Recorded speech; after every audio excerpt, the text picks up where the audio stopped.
Ce fait.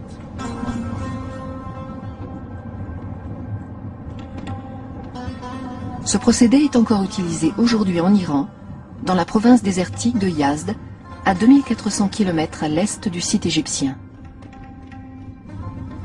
Le haut des puits est parfaitement visible.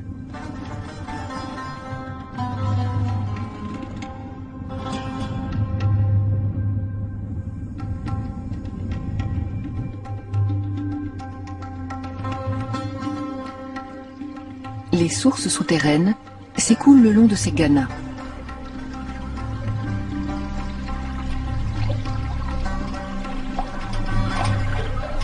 Le canal est conçu légèrement en pente, de façon à permettre à l'eau d'être distribuée le plus loin possible.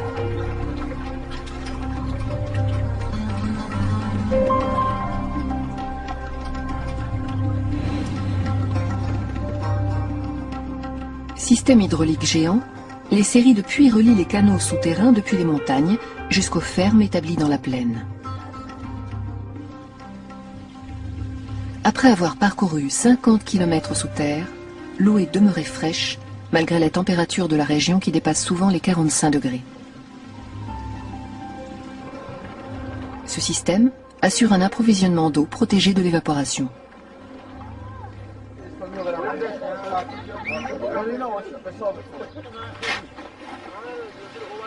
Un gana peut irriguer jusqu'à 30 hectares de terres cultivables.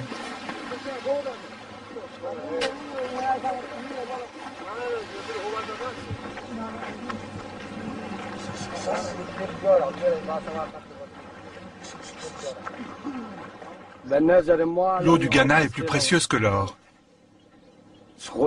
Je suis vraiment reconnaissant aux anciens qui ont conçu ce système. Ce système est sans doute un héritage du savoir-faire de l'Empire perse. C'est en tous les cas ce que pense Michel Wuttmann.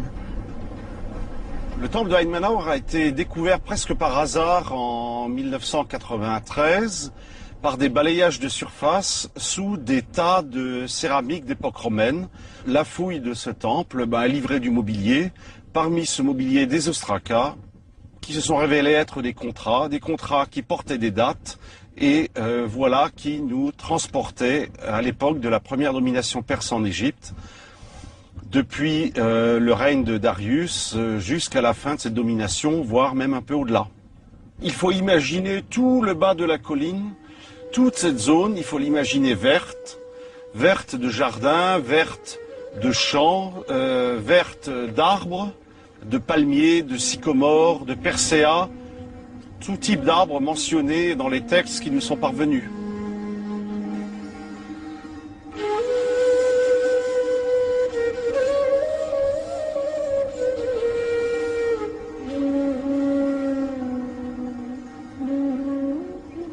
Un développement aussi rapide dans une région qui était vide nous fait supposer qu'il y a quelque part une planification et vraisemblablement du pouvoir central.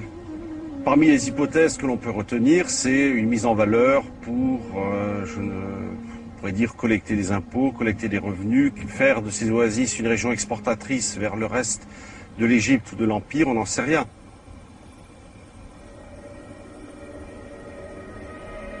Lorsqu'Alexandre arrive en Égypte, il se rend au sanctuaire d'Amon. Par respect, il y pénètre sans ses généraux. Les prêtres le reconnaissent fils de Dieu et lui prédisent qu'il sera le réconciliateur et le gouverneur de la terre.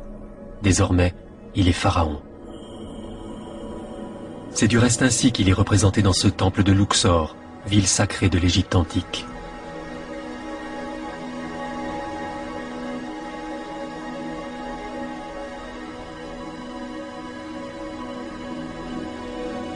Tout comme son prédécesseur, dont il s'emploie à perpétuer la politique de tolérance, il a compris qu'il ne gouvernera l'Égypte qu'avec l'assentiment de son peuple.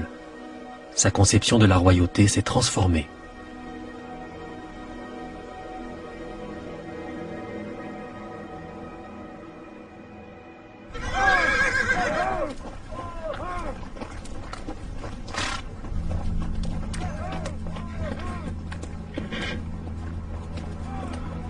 Décidé à en finir une fois pour toutes avec Darius, il se lance à la poursuite de l'empereur perse qui a levé une armée immense, porteuse des derniers espoirs de l'Empire. Alexandre traverse la Phénicie, passe au nord de la Syrie. Il est de plus en plus résolu. Il franchit l'Euphrate et le Tigre le 20 septembre 331, une nuit d'éclipse pour camper à Gaugamela. Les deux souverains se préparent pour l'ultime bataille. L'armée de Darius campe dans la plaine de Gaugamela, en Irak. Selon la légende, elle rassemble 1 million de guerriers originaires de ce que sont aujourd'hui l'Inde, l'Asie centrale et le pourtour du golfe Persique. Pendant 10 jours, les adversaires s'observent.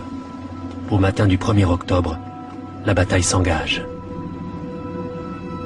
Pour Darius, qui conduit lui-même ses troupes, l'enjeu est décisif. S'il perd, c'est un autre verrou qui saute sur la route de Babylone et de Persépolis, sa capitale. De son côté, Alexandre est déterminé à en finir une fois pour toutes. Il veut absolument capturer le roi des rois.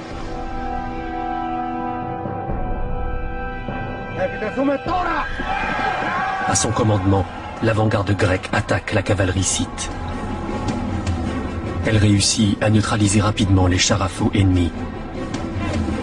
Darius réplique en détachant des unités du centre pour soutenir l'aile attaquée, ce qui ouvre une brèche dangereuse dans son front.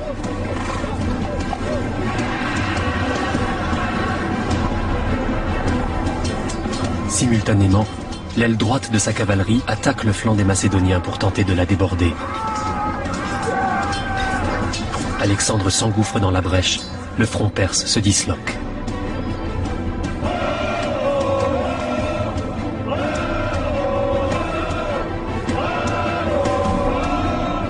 La violence de la charge est inouïe. Elle anéantit le centre de l'armée perse.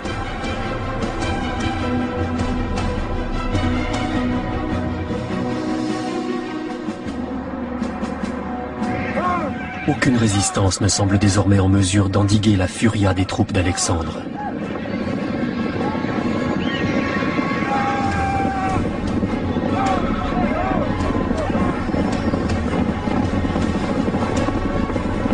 Darius réalise l'ampleur de la défaite.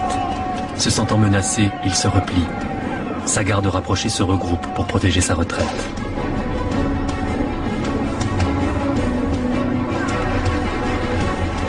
Lorsque le gros de la troupe perse apprend la fuite de son roi, c'est la débandade.